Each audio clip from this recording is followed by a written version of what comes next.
భజరి గురు శరణం దుస్తుర భవసాగర తరణం మానస భజరి గురు శరణం దుస్తుర భవసాగర తరణం గురు మహారాజ్ గురు జై జై సత్య సాయినాథ సద్గురు జై జై గురు మహారాజ్ గురు జై జై సత్య సాయినాథ సద్గురు జై జై ఓం నమః శివాయ ఓం నమః శివాయ ఓం నమః శివాయ శివాయ నమః ఓంకారం బాబా ఓంకారం బాబా ఓంకారం బాబా ఓం నమో బాబా అరుణాచల శివ అరుణాచల శివ అరుణాచల శివ అరుణ శివాయ మనస భజరి గురు శరణం దుస్తుర భవసాగర తరణం మనస భజరి గురు శరణం దుస్తుర భవసాగర తరణం గురు మహారాజ్ గురు జై జై సత్య సాయినాథ సద్గురు జై జై గురు మహారాజ్ గురు జై జై సత్య సాయినాథ సద్గురు జై జై. అనిల్ కుమార్ గారు చెప్పండి, స్వామి అవతారానికి సంబంధించి ఇప్పుడు ఇంకా లేరు నో మోర్ అని మీరు చెప్పిన మరుక్షణం ఒక్కసారిగా ప్రపంచవ్యాప్తంగా సాయి భక్తులందరూ విషాద సాగరంలో మునిగిపోయారు. అనిల్ కుమార్ గారు ఏంటి స్వామి ఇలా చేశారు? దయచేసి సాయి భక్తులంతా ప్రప్రథమంగా గుర్తించవలసినటువంటిది ఒకటి ఉన్నది. స్వామి ఇక లేరు అనే మాట మన నోట రాకూడదు. ఎప్పుడు ఉండేవాడే భగవంతుడు, సచ్చిదానందమూర్తి భగవంతుడు. అట్టి భగవాన్ బాబా మనతోనే ఉన్నారు, లేరు అనేటువంటిది లేదు. మీ హృదయంలో నేనున్నాను అన్న స్వామి లేకపోవడం ఎలా అవుతుంది? బయట ఉన్న స్వామిని మనసులో సందర్శించుకోవడం మన యొక్క కర్తవ్యం. అందుచేత స్వామి లేరు అని ఎవ్వరూ అనుకోవద్దు. మనం ఈనాడు చేయవలసిందేమిటి? ఎప్పుడు స్వామి మాటలు మనం జ్ఞాపకం పెట్టుకోవాలి. భగవాన్ పూర్వావతారం షిరిడీలో ఉన్నప్పుడు ఒక మాట అన్నారు, శరీరాన్ని నేను వదిలినప్పటికీ నేను అప్రమత్తుడనే, నా సమాధి నుండి నేను మాట్లాడతాను, షిరిడీ ప్రవేశమే సర్వదుఃఖ పరిహారము అని పూర్వావతారమైన షిరిడీనాథుని వైభవ కాలంలో స్వామి తెలియజేసిన సత్యాలవి. ఈనాడు కూడా మనం గుర్తుంచుకోవాల్సిన అమూల్య సందేశం అది. దేహమును చాలించినప్పటికీ స్వామి అప్రమత్తులే. షిరిడీ సాయినాథుడు ఆనాడన్నాడు, ఏమీ నిన్ను ఉపేక్షించునా, డూ ఐ నెగ్లెక్ట్ యూ అన్నారు. అలాగే స్వామి నిన్ను వదలను అన్నారు. భగవాన్ బాబా ఒక మాట అన్నారు, మీరు నన్ను వదిలినా నేను మిమ్మల్ని వదలను, మీలోనే నేనున్నాను, మీ ద్వారా ఏది సాధించవలెనో అది సాధించి తీరతానన్నారు బాబా. ఒక్క విషయాన్ని జ్ఞాపకం పెట్టుకోండి, Baba is not a person. He is not simply limited to the physical frame alone. Baba is not a person, but he is a phenomenon. Baba is not an object to possess, to acquire. Baba belongs to everybody. A tremendous spiritual revolution, a wonderful phenomenon that has swept off the whole of the universe and that brought whole world under one canopy of the divine glory today. ప్రపంచంలో అన్ని దేశాలను సమైక్యం చేసింది స్వామి. ఒక చిన్న ఉదాహరణగా చెప్తాను. స్వామి ఈ దేహమే అయితే ప్రపంచమంతా ఎలా దర్శనమిస్తున్నారు? మారుమూల ప్రాంతాలలో స్వామిని ప్రత్యక్షంగా సాక్షాత్తు ఏ రీతిగా దర్శనం చేయగలుగుతున్నారు? అన్ని వేళలా అన్ని కాలాలలో స్వామి దర్శనమిస్తూనే ఉన్నారు. అంటే స్వామి దేహము మాత్రమే కాదు. కనుక దేహము అతీతుడైనటువంటి వాడు. అట్టి దివ్య శక్తి సర్వత్రా వ్యాపించి ఉన్నది. అదే మనని పరిరక్షిస్తుంది అన్న విషయాన్ని జ్ఞాపకం పెట్టుకోవాలి. ఎవరు కూడా స్వామి మనతో లేరు అంటాం ఎలాంటిదంటే మనం లేము అని అనుకోవటం లాంటిది. ఎప్పుడు మనతోటే ఉన్నాడు స్వామి. హృదయవాసి ఈశ్వర హృదయేసే అర్జున తిష్టతి, మన హృదయంలో ఉన్నారు. Body is the temple of God ఉపన్యాసంలో కూడా చెప్పారు. ఐఎమ్ ది ఇన్వెలా, నే దేహిని అని చెప్పారు. నాకు ఎలాంటి బంధన లేదు, ఎట్టి మోక్ష నిబంధన ముద్రలు లేవు, దేహి నిరామయుడు అవ్యయుడు అన్న విషయాన్ని స్వామి చెప్పారు కనుక అట్టి స్వామి మనతో ఉన్నారు. ఇప్పుడు ఆలోచించుకోవాలి, మనకు మనం ధైర్యం చెప్పుకోవాలి. అయ్యో లేరే అని మనం విలపించకూడదు. సాయి అని పిలు, ఓయి నేను వస్తానన్నారు. స్వామి అను, ఏమి అని పలకరిస్తానన్నారు. నీవు ఎక్కడ ఉంటే అక్కడ తలుచుకో, నీ వెనకాలే ఉన్నానన్నాడు. యశోద కృష్ణుడు కొరకు వెతుకుతున్నది, కానీ ఆమె వెనకాలే ఉన్నాడు కృష్ణుడు. అదే రీతిగా ఇంట వెంట కంట జంట ఉన్నటువంటి స్వామి నిరంతరము మనతోనే ఉన్నాడు అన్న ప్రగాఢ విశ్వాసాన్ని కలిగి ఉండాలి. This is the second birth to all Sai devotees.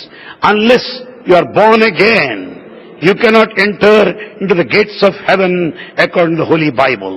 We are to be born again as to experience Baba within our hearts, in our lives, right now, at this testing, challenging, troubling moments of grief, distress and disaster.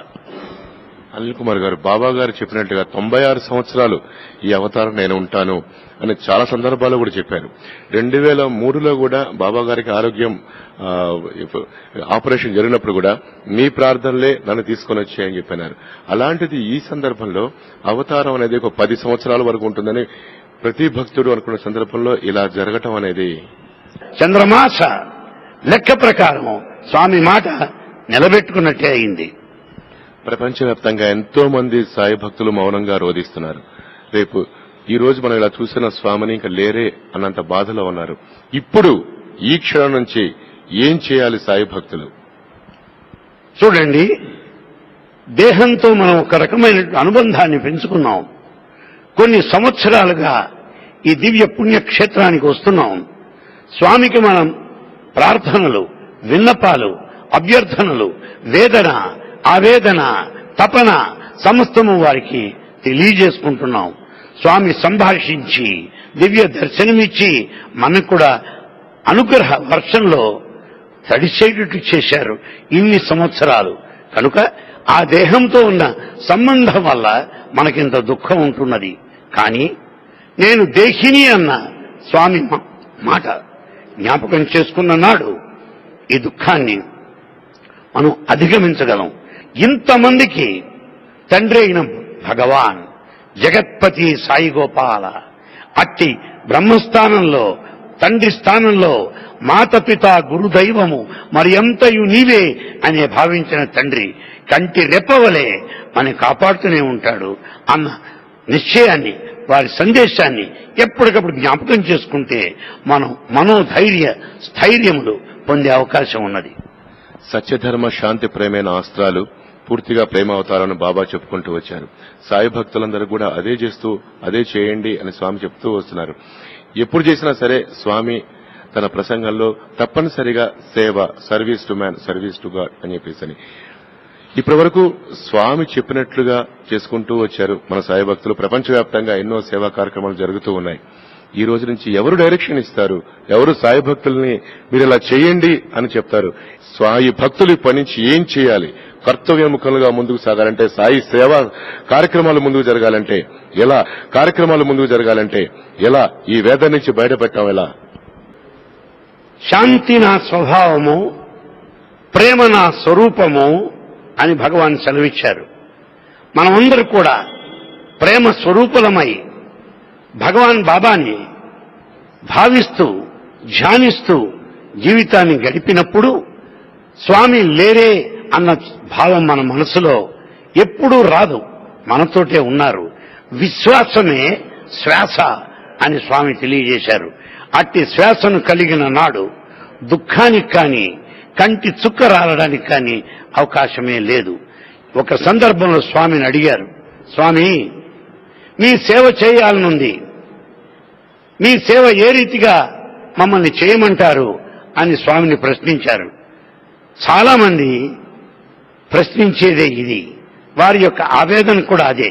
స్వామిని సేవించాలి, స్వామికి service అందించాలి అనుకుంటారు. అప్పుడు స్వామి చెప్పారు, నేనే మీ సేవ చేస్తున్నానయ్యా, మీరు నాకు సేవ చేయనక్కర్లేదు. మీ సాటి మానవులకు, పేదలకు, రోగులకు, అన్నార్తులకు, క్షుద్బాధితులకు అందరికీ మీరు సేవ చేసినట్లయితే నాకు సేవ చేసినట్లే అని స్వామి తెలియజేశారు. అనిల్ కుమార్ గారు, త్రేతాయుగం తీసుకుంటే బాబా రాముడు రావణాసురుని వధించాడు. ఒక రోల్ మోడల్ గా ఈ ప్రపంచానికి ఆదర్శంగా ఉన్నారు ఆయన. సరే, ఇక కృష్ణావతారం తీసుకుంటే కూడా కౌరవులను అంతమొందించడానికి, ధర్మం నిలబెట్టడానికి శ్రీకృష్ణుడు పోషించిన పాత్ర. సత్యసాయి బాబా గారు షిరిడీ బాబా అవతారం, సత్యసాయి బాబా అవతారం. షిరిడీ బాబా అవతారంలో కూడా ఒక భక్తుడి యొక్క రోగం తీసుకొని ఆ రకంగా ఆయన వెళ్లిపోవటం జరిగింది. కానీ సత్యసాయి బాబా గారు 26 రోజులు ఆసుపత్రిలో ఉండి హెల్త్ కి సంబంధించి పూర్తిగా ఇలా కొంచెం అలా తీసుకుంటూ రావాల్సిన పరిస్థితి ఎందుకు వచ్చింది? ఇది కూడా అవతార లక్ష్యంలో ఆయన నిర్ణయించుకున్న సంకల్పమా, లేకపోతే ఇంకా వేరే ఇతర కారణాలు ఏమైనా ఉన్నాయా? ఎందుకు స్వామి ఇలా తీసుకొని ఇలానే ఎందుకు వెళ్లాల్సి వచ్చింది? ఘనంగా ఉండాలి కదా, కింగ్ అంటే కింగ్ లాగా ఉండాలి. సాయి భక్తులందరూ అట్లానే తీసుకుంటారు, స్వామి అంటే మా స్వామి సర్వావతారం, అవతారమూర్తి అని చెప్పేసి ఎంతో ఘనంగా అందరి చేత జేజేలు పలికించుకుంటూ వెళ్లాల్సిన లాంఛనాలతో స్వామి ఎందుకు ఇంతమందిని బాధలో పెట్టి వెళ్లాల్సిన అవసరం వచ్చింది? దీని గురించి భక్తులకు ఏం చెప్తారు మీరు? ఇక్కడ ఒక విషయాన్ని గ్రహించాలి మనం. మీరు రాముడి గురించి, కృష్ణుడి గురించి ప్రస్తావించారు. ఇప్పుడు రామావతారంలో రాముని పని ఉన్నదే లంక వరకే పరిమితమై లంకలో ఉన్న రావణ కుంభకర్ణాదులను, రాక్షసులను సంహరించి తన కార్యక్రమం దిగ్విజయంగా నిర్వహించినవాడు శ్రీరామచంద్రమూర్తి త్రేతాయుగంలో. అనగా దుర్మార్గులు గాని, దుష్ట శక్తులు గాని, దుశ్చింతన గాని పూర్తిగా లంక వరకు పరిమితమైంది ఆనాడు త్రేతాయుగంలో. తరువాత కాలం ద్వాపరయుగం వచ్చేటప్పటికల్లా కలిసి మెలిసి మంచి చెడు ఒకే చోట ఉంటూ వచ్చింది. కౌరవులు, పాండవులు అన్నదమ్ములు అయినప్పటికీ కూడా చెడు ఓ ప్రక్కన, మంచి ఓ ప్రక్కన ఒకే చోట కలిసి మెలిసి పెరిగారు. అందుచేత కృష్ణావతారం కొద్దిగా కష్టమైంది. కానీ సత్యసాయి అవతారం ఇంకా కష్టమైంది. కలిసిమెలిసి ఉండటం కాదు, ఒకే వ్యక్తిలో మంచి చెడు ఉన్నాయి.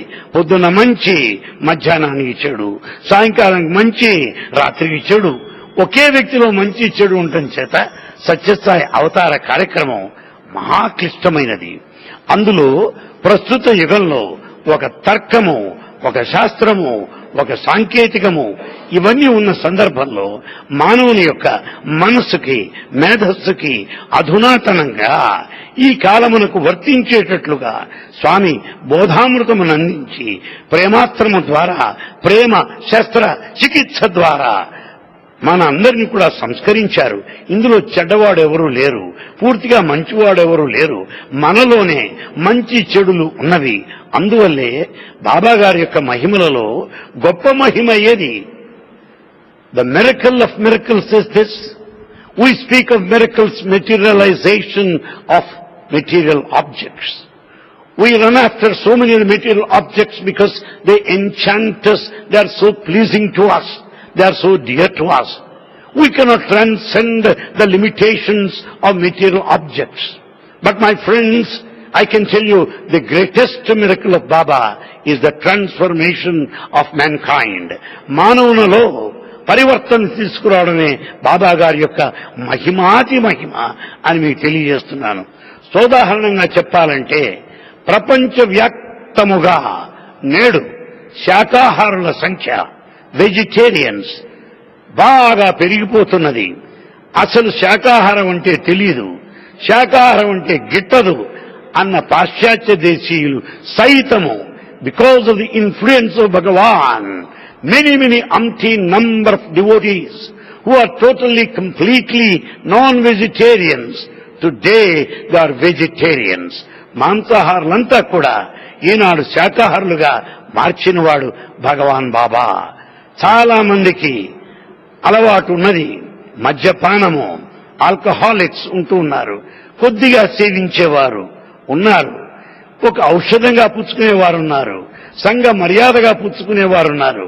కానీ బాబా వారు ప్రభావం చేత, సాయి సందేశం చేత they are totally teetotallers today. పూర్తిగా మద్యపానాన్ని విసర్జించిన వారున్నారు. అదే రీతిగా పొగ త్రాగే వారున్నారు. స్వామి యొక్క ప్రభావం వల్ల పూర్తిగా స్మోకింగ్ వదిలివేసిన వారున్నారు. అందువల్లే సాయి సంస్థలు స్వతంత్రంగా, యాదృచ్ఛ్యంగా, తనకు తానుగా ముందుకు వచ్చి త్యాగం చేత సమర్పించినటువంటి విరాళముల చేతనే అన్ని కార్యక్రమాలు నిర్వహింపబడుతున్నాయి. అందువల్ల Sai inside you, Sai inspires you, Sai motivates you, Sai guides you, Sai consoles you, Sai cajoles you, Sai the motivator is always within you. That is the deep conviction we are supposed to have today. ఒక విషయం చెప్పాలి, స్వామి చేసిన బృహత్తర కార్యక్రమం మనం చూచినట్లయితే ఈ విద్యా సంస్థలు కానీ, వైద్య సంస్థలు కానీ, మంచినీటి పథకాలు కానీ, ప్రపంచవ్యాప్తమైన సాయి సంస్థలు కానీ స్వామి కార్యక్రమానికి మన లెక్క ప్రకారం 500 సంవత్సరములన్నా కావాలి. 500 సంవత్సరములు జీవించి ఉంటే ఎంత కార్యక్రమం చేయగలరో, చేయవచ్చునో లేదో కూడా చెప్పలేం. అలాంటి 500 సంవత్సరాల జీవిత కాలం జీవించి ఉంటే ఎంత కార్యక్రమం చేయగలమో అంత కార్యక్రమం నిర్వర్తించిన వాడు ఒకే ఒకడు, the divine inspirer, the divine leader, Bhagawan Sri Sathya Sai. అనిల్ కుమార్ గారు, బాబా గారి అవతారం తీసుకుంటే ఈ కలియుగంలో సాయి భక్తులందరూ నమ్మేది షిరిడి సాయిబాబా, సత్యసాయిబాబా, ప్రేమ సాయిబాబా. తర్వాత అవతారం అనేది బాబా గారు ఎలా ఉంటారో సృష్టించి ఇచ్చారు. ప్రేమ సాయి అవతారం గురించి ఇప్పుడు మనం ఆలోచించాల్సిన అవసరం ఏర్పడుతున్నదా? దాని గురించి ఏమైనా స్వామి గతంలో ఏమైనా చెప్పారా? 3 అవతారాల గురించి ఎలా ఉంటాయని స్వామి చెప్పారు. ఈ ప్రశ్న ఒక సందర్భంలో వచ్చింది. చాలా పెద్ద ఆయన అడిగారు, స్వామి ప్రేమ సాయిని కూడా సేవించాలని నాకున్నది, ప్రేమ సాయిని కూడా దర్శించాలని నాకున్నది అని ఒక పెద్ద ఆయన అడిగారు.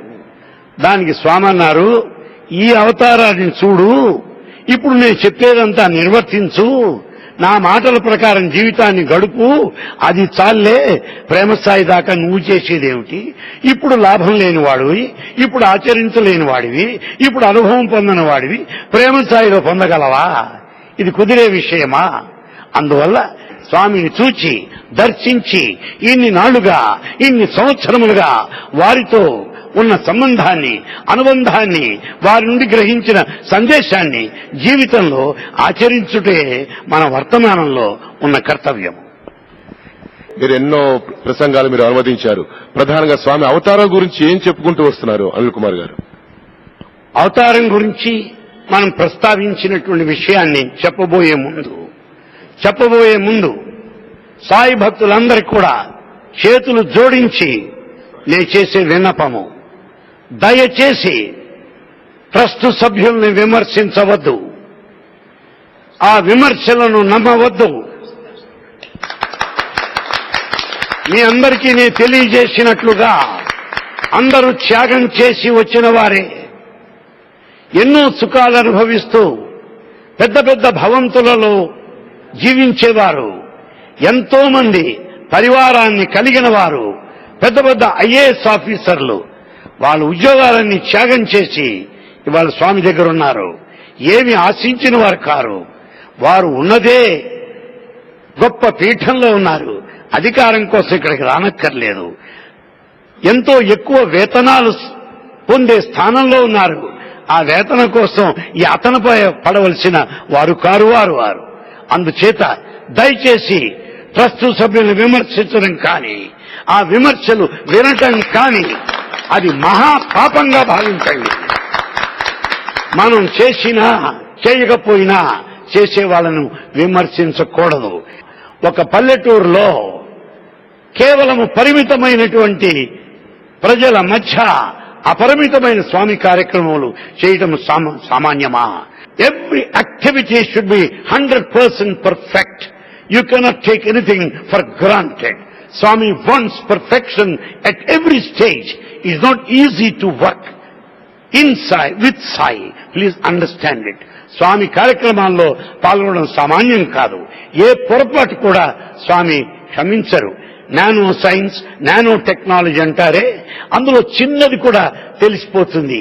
అదే రీతిగా ఏ చిన్న తప్పు కూడా స్వామి క్షమించరు. మీకు తెలియదేమో, అన్ని అకౌంట్స్ స్వామికి తెలిసినవే, ట్రస్ట్ అకౌంట్స్ అన్ని స్వామికి తెలిసినవే.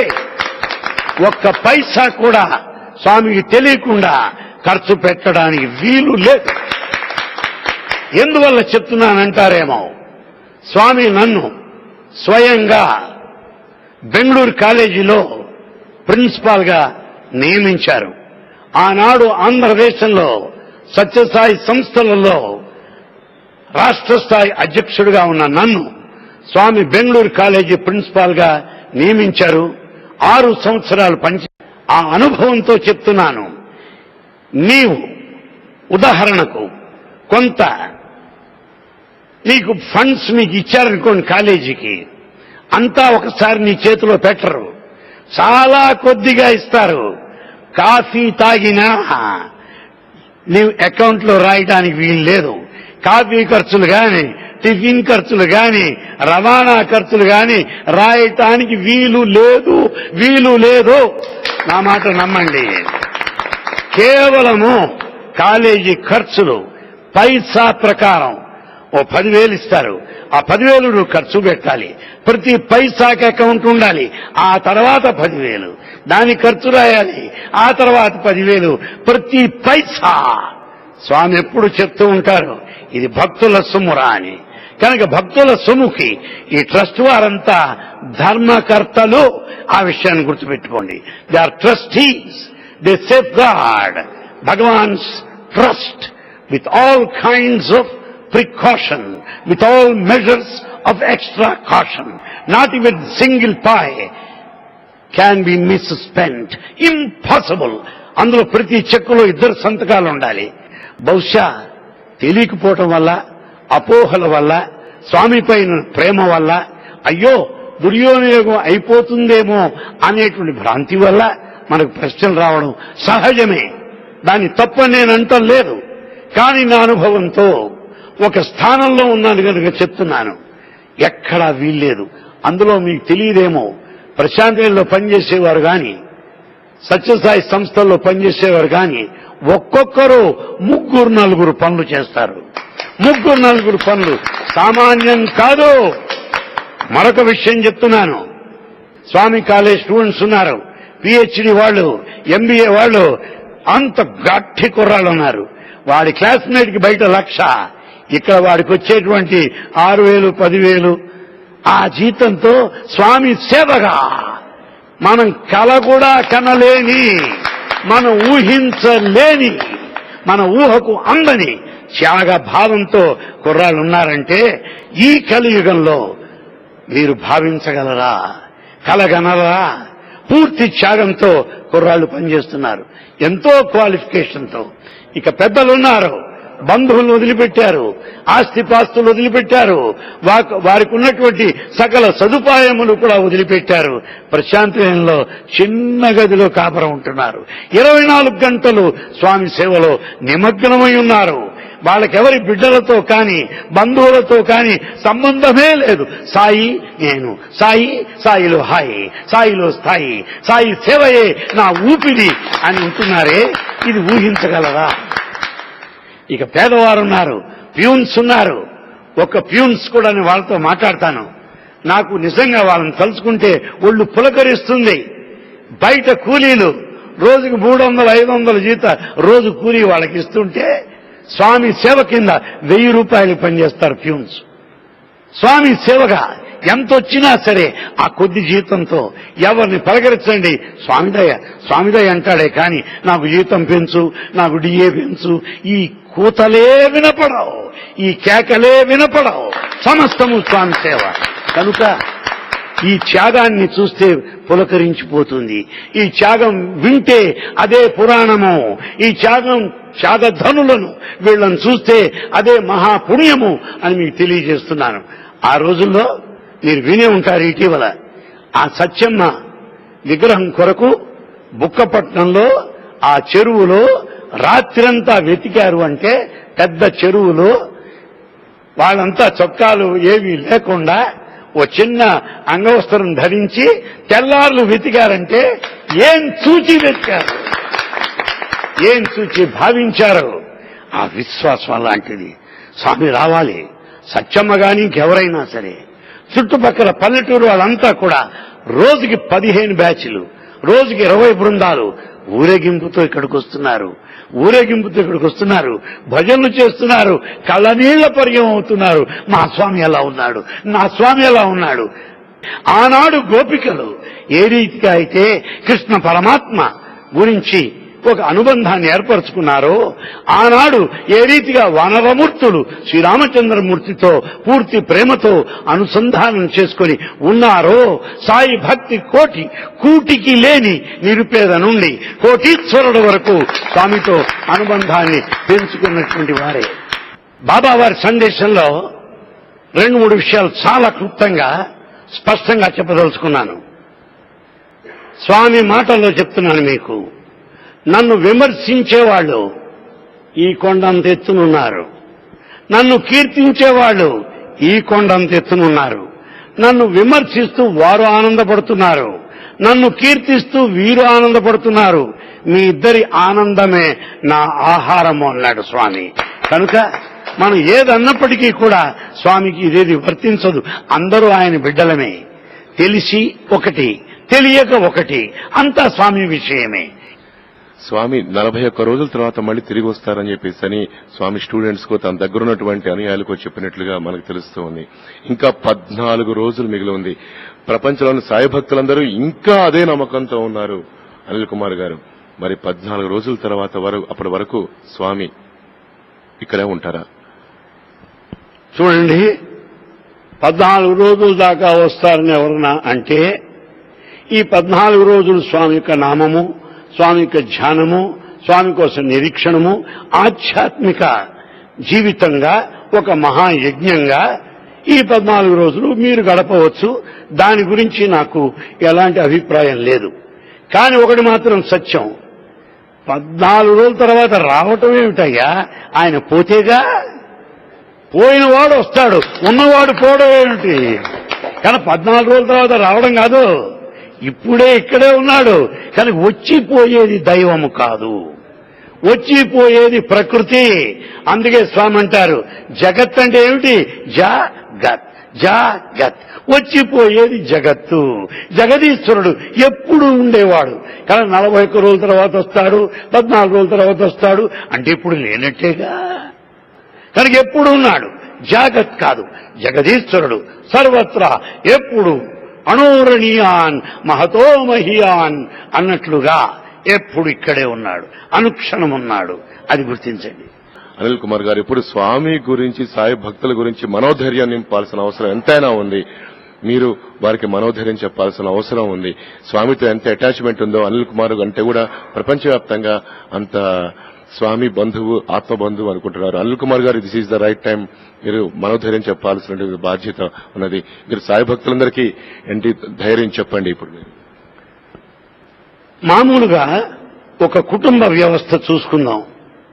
ఎవరికో కొంత దానం చేస్తాం, అప్పుడు చెప్తాం, మా నాన్న దానం చేసేవాడురా, ఇలా చేస్తే ఎంతో సంతోషిస్తాడు.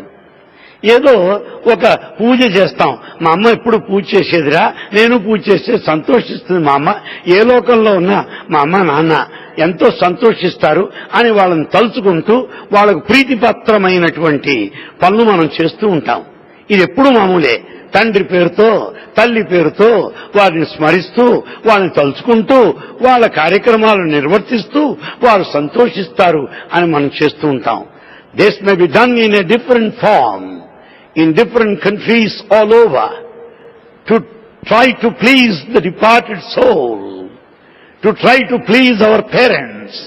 We do what is acceptable to them.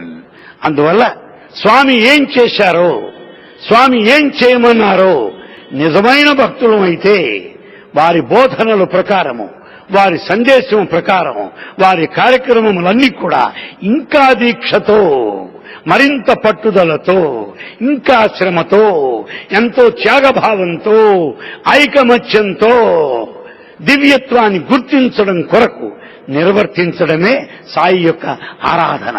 అదే సర్వేశ్వర పూజ, అదే సాయి యొక్క అర్చన. Worship to Sai is not by way of flowers.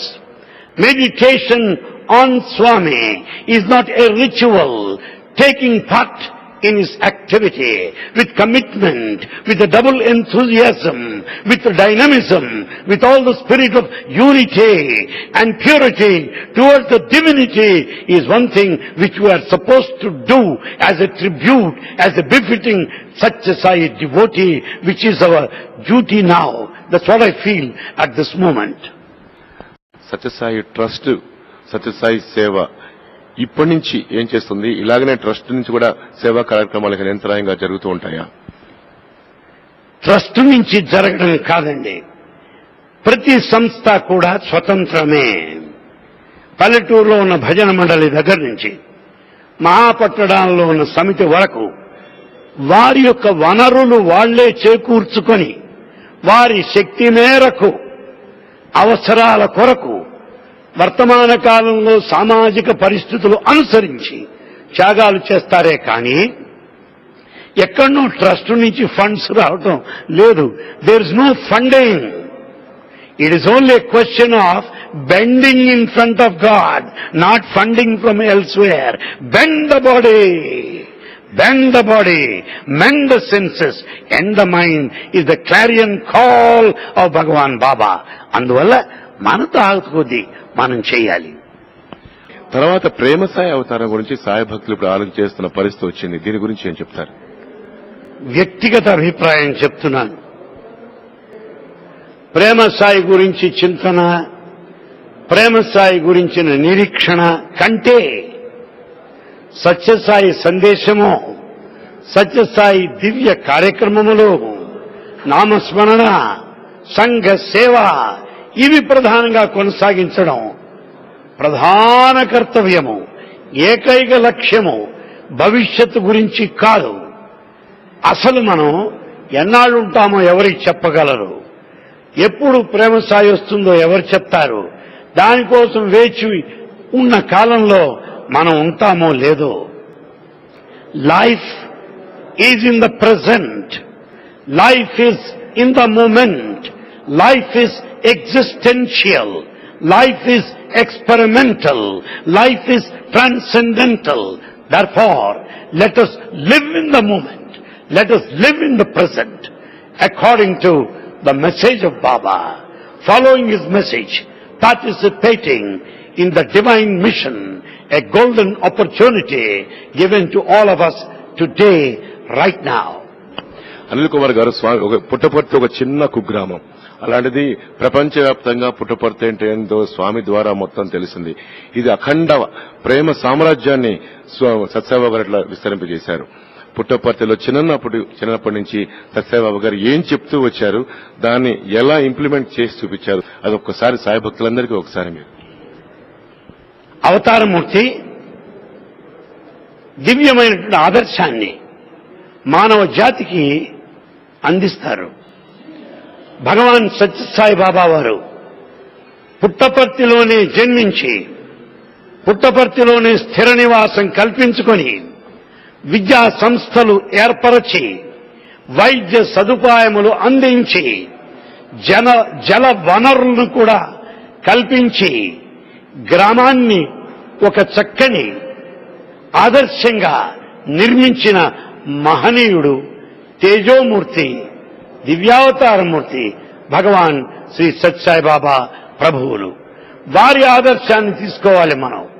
ఇవాళ సమాజంలో ఎక్కడో సేవ చేయాలి, విదేశాలకు వెళ్లి సేవ చేయాలి, అది కాదు. ఎక్కడైతే నువ్వు జన్మించావో, ఏ దేశంలో నీవు జన్మించావో, ఏ దేశం యొక్క గాలి నీవు పీలుస్తున్నావో, ఏ దేశం యొక్క ఆహారాన్ని, గ్రహించావో, ఏ దేశ సంస్కృతి నీవు అవలంబిస్తున్నావో, ఏ సంప్రదాయాన్ని నువ్వు పాటిస్తున్నావో అట్టి దేశమాత, అట్టి భూమాత యొక్క గౌరవాన్ని నిలబెట్టు, నీ దేశ ప్రజలను సేవించు అంటూ ఒక మాట అన్నారు. అవతల ఆడమనిషి ఎంత అందంగా ఉండవచ్చు, నీ తల్లి కంటే అందంగా ఉండవచ్చు, ఆమెను అమ్మ అంటావా? కురూపిగా ఉన్న నీ తల్లే. అదే రీతిగా స్వామి యొక్క ఆదర్శము మన గ్రామాలలో, మన జన్మభూమిలో కార్యక్రమం చేయాలి అని తెలియజేసేదే Sai leadership, Sai mission, Sai vision. My life is my message అన్నారు. నా జీవితమే నా సందేశం అన్నారు స్వామి. ఈ సుదీర్ఘమైన స్వామి అవతార ప్రస్థానంలో అది ఎలా జరిగింది, ఎలా చూపించారు స్వామి? ఎట్టి వర్ణ, వర్గ, లింగ విభేదాలు లేకుండా, కుల వివక్షత లేకుండా సర్వులకు ప్రేమ పంచడం సత్యసాయి నుండి మనం నేర్చుకోవాలి. పసిపిల్లవాడిని ఎలా పలకరిస్తారో, కాలేజీ పిల్లవాడిని ఎట్లా పలకరిస్తారో, కూలీ నాలి వాడిని చేసుకే వారిని ఎంత ప్రేమగా పలకరిస్తారో, రాష్ట్రపతిని కూడా అంతే ప్రేమగా పలకరిస్తాడు Swami. His love is uniform. His love has no barriers of caste, community, sect, nationality or gender. He loves everybody. That all-pervasive love, that eternal love is personified in the name of Bhagavan Sri Sathya Sai Baba, moving in our midst till this day in physical frame. అందువల్ల స్వామి ప్రేమను మనం గుర్తించి ప్రేమ మార్గంలో జీవించడమే మనకు అందించిన సందేశము. ఇది first. 2, స్వామి యొక్క త్యాగము. మీ అందరికీ తెలుసో తెలియదేమో కానీ 2 చెంచాలు రాగి ముద్ద, శనగ చట్నీ అంతే ఆయన తినేది. ఆయన తినేది చాలా స్వల్పం. చెంచాలు ఆయన తింటారు, కంచాలు మనకిచ్చారు. కంచాలు సరిపడా మనం తింటాం, ఆయన చెంచాయే తినేది. అబ్బా, ఆ శరీరం ఎలా ఉంటుందబ్బా, 2 చెంచాలు తిని ఎలా ఉంటాడు స్వామి అని మనకు అనిపిస్తుంది. అదే డ్రెస్సు, అదే స్టైలు, సేమ్. రాష్ట్రపతి రానివ్వండి, పుట్టు పండగ కానివ్వండి, ఏ పండగ కానివ్వండి, అదే స్వామి. అందరినీ పలకరించడం అంతే. ఆ త్యాగం అందరికిస్తారు. ఒకసారి స్వామిని అడిగాను, స్వామి మాకు స్వీట్లు ఇస్తారు, మీరు స్వీట్లు తినరు. మాకు ఐస్ క్రీములు ఇస్తారు, మీరు తినరు. మాకు కొత్త బట్టలు ఇస్తారు, మీరు అవే డ్రెస్సులో ఉంటారు. ఏమిటి స్వామి? మాకు వాచీలు ఇస్తారు, మీకు వాచీ లేదు. ఎందువల్ల? అప్పుడు స్వామి అన్నారు, మీకు ఆశలున్నాయి, నేను నెరవేర్చాలి. మీకు కోరికలున్నాయి, నేను తీర్చాలి.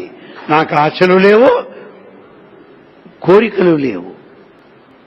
ఆయనకు ఆశలు లేవు, కోరికలు. మన కోరికలు తీర్చడమే వారి కోరిక, మన ఆశలు నెరవేర్చడమే వారి ఆశ. వ్యక్తిగతంగా ఏమీ లేవు వారికి. గతంలో తన దేహం విడిచి స్వామి వెళ్లారు. కొన్ని సందర్భాల్లో వచ్చి తీసుకురాని చాలా సందర్భాల్లో ఉన్నాయి, రుజువులు కూడా ఉన్నాయి. స్వామి అలా చేసుకుంటూ వచ్చారు. కానీ ఇప్పుడు ప్రపంచం అంతా కన్నీరు మున్నీరు అవుతోంది. స్వామి రావాలి, రావాలి, మళ్ళీ మా మధ్య ఇవ్వాలి, యజుర్వేద మండలం నుంచి దర్శనం అలా నడుచుకుంటూ వచ్చు దర్శనం ఇవ్వాలి అని తపన పడుతున్నప్పుడు ఇంతమంది భక్తుల మనోవేదన అయ్యవారికి చేరలేదా? స్వామి కాదని ఎందుకు వెళ్లారు? ప్రకృతికి కొన్ని ధర్మాలున్నాయి. ఈ ప్రకృతి ధర్మాలను అధిగమించేడు పురుషుడు. పురుషుడు ఎవరు? పరమాత్మ. ప్రకృతి ధర్మాలను కాదనడు పరమేశ్వరుడు. తాను కూడా ప్రకృతి ధర్మములు అనుసరిస్తాడు. ఉదాహరణకు ప్రకృతి ధర్మమేమి? పుట్టుక, పెరుగుదల, మరణము, ఇదంతా ప్రకృతి ధర్మమే. శ్రీరామచంద్రమూర్తి, శ్రీకృష్ణ పరమాత్మ, హరిశ్చంద్రుడు అందరూ కూడా ఈ కాల చక్రంలో, ఈ జీవన చక్రంలో ఈ రంగుల రాట్నంలో పరిభ్రమించిన వారే. దీని స్వామి చిన్న ఉదాహరణ చెప్పారు. కీప్ టు లెఫ్ట్, అందరూ కూడా లెఫ్ట్ సైడ్, ఎడమ వైపు అన్ని వాహనాలు వెళ్ళాలి. ఇది ట్రాఫిక్ రూల్. అందరూ ట్రాఫిక్ ప్రకారమే రావాలి. స్వామి చెప్తున్నారు వినండి. పోలీస్ ఆఫీసర్ వస్తున్నాడు, ఆయన డిఐజీ. నేను కీప్ టు రైట్ అంటానికి వీల్లేదు. అందరూ keep to left, police officer కూడా కీప్ టు లెఫ్ట్. అదే రీతిగా ప్రకృతి ధర్మాలు నియమించిన వాడు పరమేశ్వరుడు, తాను కూడా ప్రకృతి ధర్మాలను అనుసరించి ఆదర్శాన్ని నిలబెడతాడు. అదే రీతిగా everybody should follow the law of nature. God himself follows the law of nature. But difference is, he is eternal. He wishes to be born.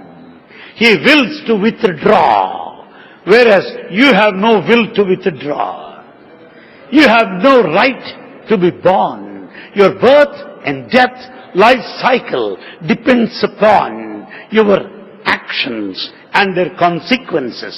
Karma జీవులము, కర్మబద్ధులము, కర్మానుసారము జన్మ పునర్జన్మ మనకొస్తాయి.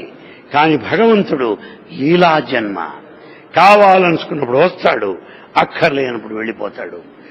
వచ్చి వెళ్లేవాడు ఎప్పుడూ కూడా తానై ఉంటూ ఉన్నాడు, సాక్షీభూతుడై ఉన్నాడు. అందువల్లే స్వామి అంటాడు, ఆది మధ్యాంతరహితుడు, అనాదివాడు, తాను చావక చంపబడక అంతటా అలరు నట్టి ఆత్మయై సర్వసాక్షి అయి వెలయుచుండు అతడే బాబా. అందువల్ల the birth and the withdrawal are in the hands of the divine will, which is the law that he ordained, which is the law that he designed, which is the law that everyone has to adhere, cannot disobey at any point of time. ఇప్పుడు తీసుకున్న బాబా గారి నిర్ణయం కూడా మనం అలాగనే స్వీకరించాలా? సమస్తము వారి నిర్ణయమే. మన జీవితములే వారి నిర్ణయం ప్రకారం జరిగినప్పుడు వారి జీవితం వారి నిర్ణయం ప్రకారం జరగదా? చివరిగా ఇప్పుడు ఈ పరిస్థితిని సాయి భక్తులు ఈ రోజు నుంచి ఎలా ఉండాలి, సాయి తత్వాన్ని అర్థం చేసుకోవాలి, సాయి భక్తులు ఉండాల్సినటువంటి పద్ధతి భవిష్యత్తులో ఎలాంటి ఆచరణలు నియమించుకుంటూ ముందుకు పోవాలి? స్వామి ఈనాటి వరకు మనం ఎలా కాపాడారు, మన కుటుంబాలన్నీ ఎలా చూచారు, మన ఆరోగ్యం, దారుఢ్యం, శక్తి, యుక్తి, భక్తి, వ్యక్తిత్వము ఎక్కడి నుంచి వచ్చాయి అని తలుచుకుంటూ కృతజ్ఞతా భావాన్ని పెంచుకుంటూ ఎంతో వినయంతో ఎంతో ప్రేమతో అందరినీ ప్రేమిస్తూ వీరురా సాయి భక్తులు, నిజమైన సాయి భక్తులంటే వీరు అన్నట్టుగా జీవించి ఆ తండ్రికి జగత్పతి సాయి గోపాల విశ్వపిత అయినటువంటి భగవాన్ బాబా మనందరికి తండ్రి కనుక ఆయన గర్వపడేలాగా జీవించుటయే మనకు ధర్మము, మనకు బాధ్యత, మనకు లక్ష్యము, మనకు గమ్యము అని తెలియజేస్తున్నాను. Sai Ram. Central vigilance commissioner అంటే కేంద్ర మంత్రి హోదా ఉన్నది. సెంట్రల్ విజిలెన్స్ కమిషనర్ అంటే సుప్రీం కోర్ట్ న్యాయమూర్తికి ఉన్న హోదా ఉన్నది. ఆయన హోదా కోసం వచ్చారా? కాదు. అత్యున్నత స్థానంలో ఉన్నారు. వేతనం కొరకు వచ్చారా?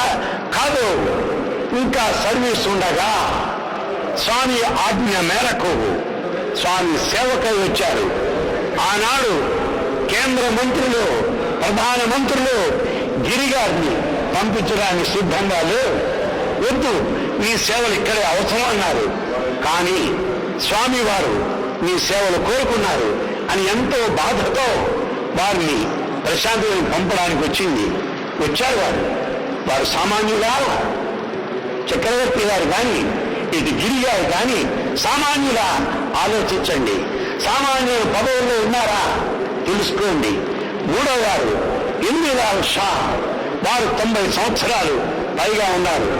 పూర్వాశ్రమంలో శ్రీరామకృష్ణ మిషన్లో పనిచేశారు. అనేకమైన సేవా సంస్థల్లో ఉన్నారు. స్వామి యొక్క దివ్యత్వాన్ని గ్రహించారు.